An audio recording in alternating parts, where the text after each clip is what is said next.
어제 본문에 이어서 레위인들에게 이 성읍을 분배하는 장면이 계속 이어지고 있습니다. 하나님은 레위 자손들에게 따로 기업을 주지 않으시고 각 지파에 흩어져서 그 지파의 목초지가 딸린 성읍들에 거주하면서 살게 하셨습니다. 본문은 이 제비 뽑은 대로 그앗 자손과 게르손 자손 그리고 무라리 자손에게 각기 10성읍과 13성읍과 12성읍이 분배되었음을 말씀하고 있습니다.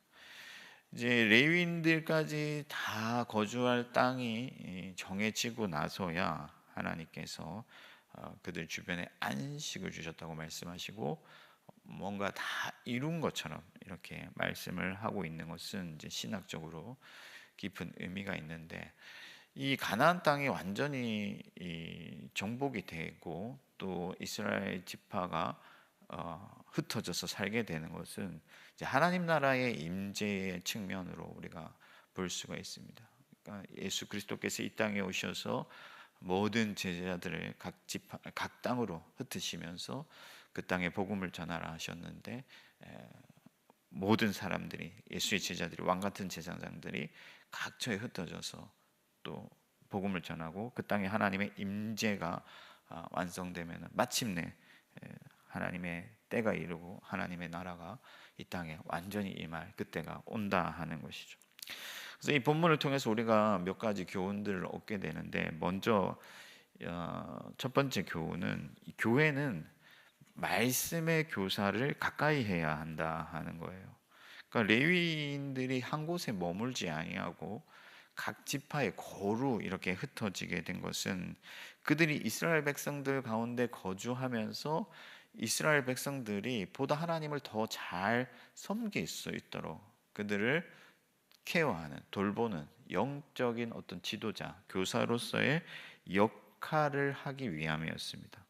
이제 물론 레위인들의 가장 주요한 어떤 역할은 제사와 관련된 것들인데, 어, 보다 본질적인 그들의 임무가 뭐냐면은 이스라엘 백성들이 방종하지 아니하고 율법을 지키면서 하나님께 충성하고 하나님만을 섬기도록 하는 것이 그들의 본질적 사명이었다 하는 거죠.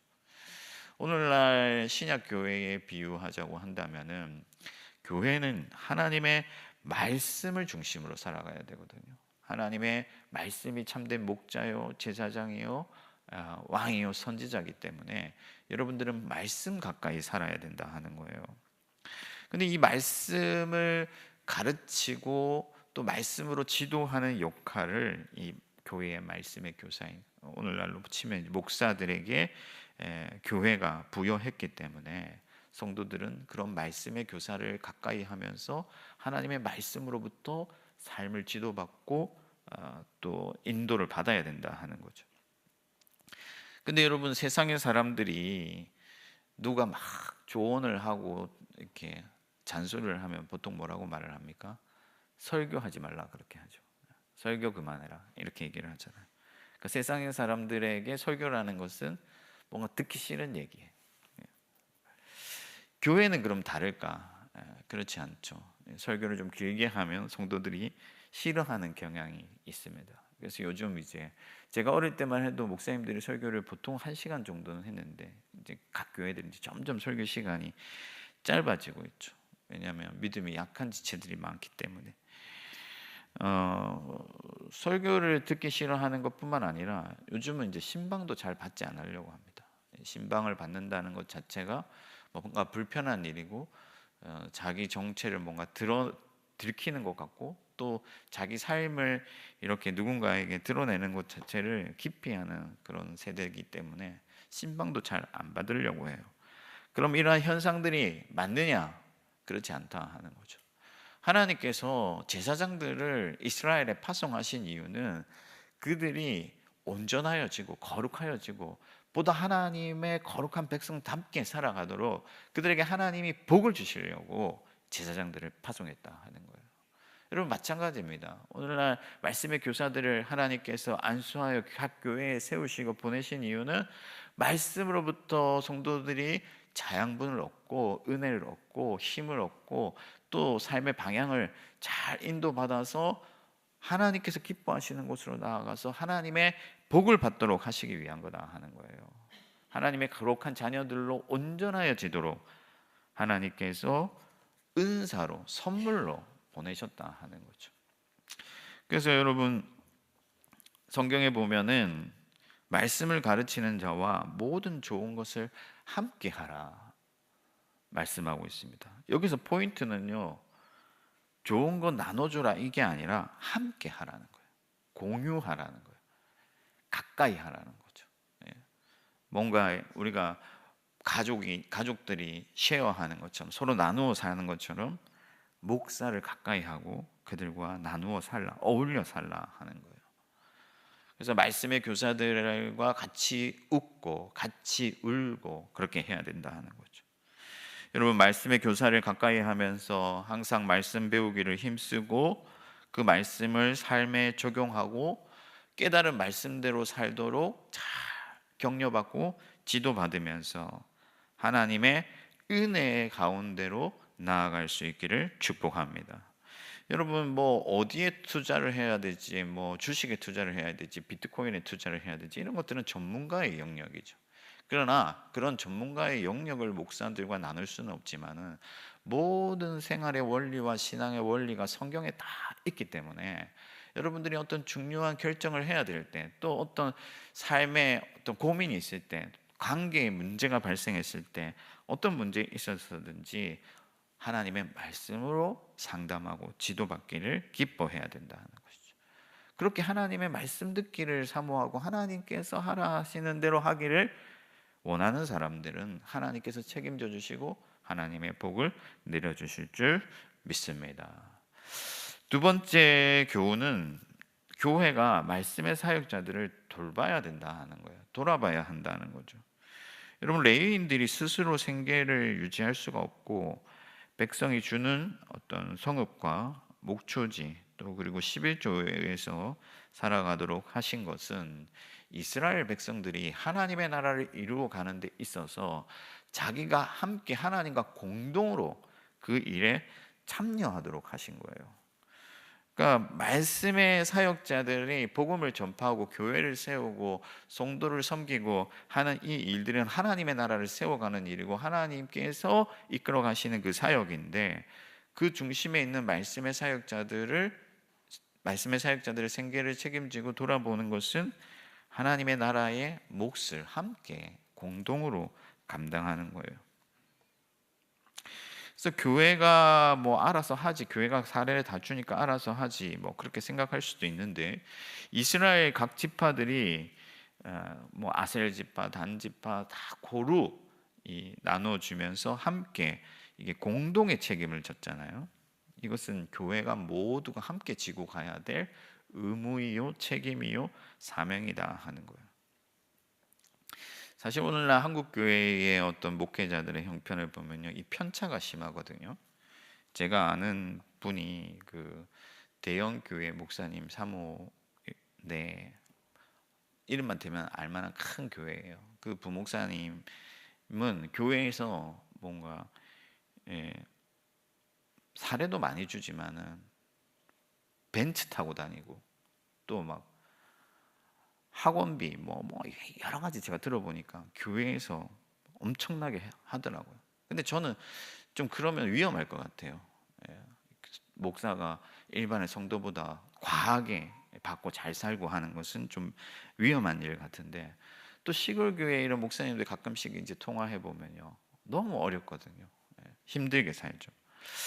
하나님께서 기뻐하시는 것은 사실 균등이죠. 균등. 예루살렘 교회가 기근에 처했을 때 또 마게도냐 교회가 또 온 것처럼 서로 균등을 이루고 하나님의 나라를 이루는 건데, 물론 현실적으로는 어려운 측면이 있습니다. 분명히. 그렇지만은 우리 교회가 미자립 교회들을 다 돌아보고 이렇게 섬기고 하는 것처럼 각 교회 성도들도 복음의 일꾼된 자들을 돌아보고 또 그들의 필요와 어떤 생활을 위해서 같이 기도하고 또 그들을 도와야 될 어떤 책임과 의무가 있다 하는 것이죠. 그러므로 여러분, 말씀의 사역자들의 형편에 무관심해서는 안 됩니다. 이제 세대가 점점 각박해지잖아요. 제가 어릴 때만 해도 그 성미라는 게 있었거든요. 할머니가 보통 이제 밥을 하기 전에 쌀 얼마 탁 떼가지고 담아가지고 이제 교회 가면 뒤에 이렇게 다 걸어놨잖아요. 이게 그때 당시만 해도 물론 이제 목사님들 직접 드리는 건 아니고 그거 모아서 이제 교회에 좋은 일도 하고 이렇게 했는데, 어쨌든 바울은 일하는 소 입에 망을 씌우지 말라 하신 말씀이 어찌 소를 염려하시겠느냐 하면서 복음을 위하여 사는 자들은 복음으로 산다. 그러니까 하나님의 나라 위하여서 전념하는 자들은 교회가 책임을 져야 된다 하는 거예요.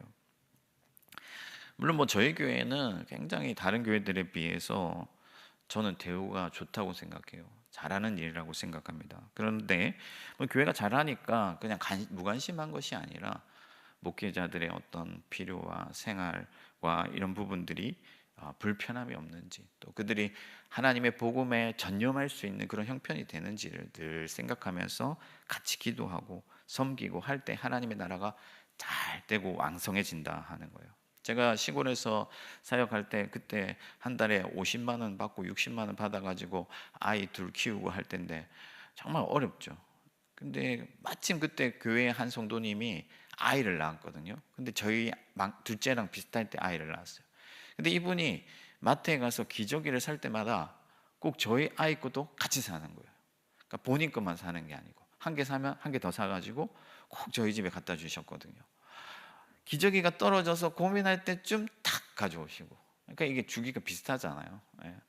그때 얼마나 참 감사하고 고맙고, 야, 이런 성도님들 봐서 진짜 더 잘 섬겨야지, 그런 다짐을 했던 기억이 있습니다. 여러분, 말씀의 사역자들을 위해서 기도하고 그들의 필요에 귀를 기울여서 그들이 하나님의 복음을 더 잘 증거할 수 있도록 함께 하나님의 나라 이루어 가시는 여러분들이 되기를 축복합니다. 세 번째 교훈은 뭐냐면은 말씀의 교사들을 세상으로 파송해야 된다 하는 거죠. 레인이 각 성읍에 흩어져서 살아나는 것은 이제 하나님의 임재가 가나안 땅 전역에 임했다 하는 것을 상징적으로 보여주는 거예요. 그러니까 교회가 왕 같은 제사장으로서 각 세상에 흩어져서 그곳에 교회를 세운다는 것은 하나님의 나라가 그곳에 이제 임재한다. 우리가 하나님의 나라를 회복해 가는 어떤 과정에 있는 거죠. 예수님은 모든 민족에게 복음이 전파되어야 될 것을 말씀하시고 제자들을 파송하셨는데, 이 위대한 복음이 계속해서 전진해야 된다. 각 땅에 흩어져야 되고 각 땅에 각 교회가 세워져야 되고 그곳에 하나님의 나라가 임해야 된다 하는 것이죠. 이것은 멈출 수 없는 우리의 사명인데, 그 일을 위해서는 말씀 전하는 자들이 일어나야 되고 세워져야 되고 그들이 파송돼야 되는데, 요즘 한국 교회가 교회 안에 갇혀버렸다. 그게 무슨 말이냐면은 이제 개교의 중심주의, 이기주의 이런 것들이 교회 안에 들어오면서 교회가 더 이상 선교와 어떤 목회자를 양성하고 파송하고 하는 이 일들에 무관심해져 가기 시작했다 하는 거예요. 여러분, 물은 흘러가야 되잖아요. 그래야 맑잖아요. 마찬가지입니다. 복음은 계속해서 흘러가요. 그래야 생명력이 있는 거죠. 하나님이 레위인들을 가나안 전역에 흩어보내신 것처럼 예수님께서도 12사도들을 파송하셨어요. 교회도 계속해서 복음의 일꾼들을 세계와 각 나라와 각 민족에게 보내야 됩니다. 저희 교회가 이 말씀의 사역자들을 양성하고 또 선교사들을 파송하는 일에 힘쓰고 있는데, 이 일을 계속해서 잘할 수 있도록 모든 성도들이 함께 기도하고 협력해야 될 줄 믿습니다. 성경은 전하는 자가 없이 어찌 들으리요, 그렇게 말씀했습니다. 그러니까 말씀을 전하는 사람들이 그만큼 필요하고, 하나님께서는 그 말씀 전하는 자를 통해서 복음을 전파하시고 하나님이 구원할 자들을 구원하시기를 기뻐하셨다 하는 거예요. 여러분, 조선 시대에 이 땅이 정말 폐쇄된 땅이고 척박한 땅이고 전염병과 어떤 그런 방탕함이 창궐해 있을 때에 저 지구 반대편에서 말씀 전하는 자들이 일어나서 목숨 걸고 대서양과 태평양을 건너가지고 이 나라에 들어왔고 여러분들에게 복음을 전했고 우리가 구원을 받은 것이 아니겠습니까? 그래서 이 일을 계속해야 된다는 거예요. 제가 디모델을 대학부를 담당하고 있는데 이제 5년 차 됐는데 신학교에 한 명만 가게 해달라고 계속 기도하는데 잘 안 되더라고요. 저희 교회가 신학교에 학생을 못 보낸 지 좀 됐습니다. 10년도 훨씬 넘어가고 있습니다. 여러분, 저희 같이 큰 교회에 대학생이 100명이나 되는데 신학교에 학생을 한 명도 보내지 못한다고 한다면은 다른 교회 형편들은 어떻겠어요, 여러분?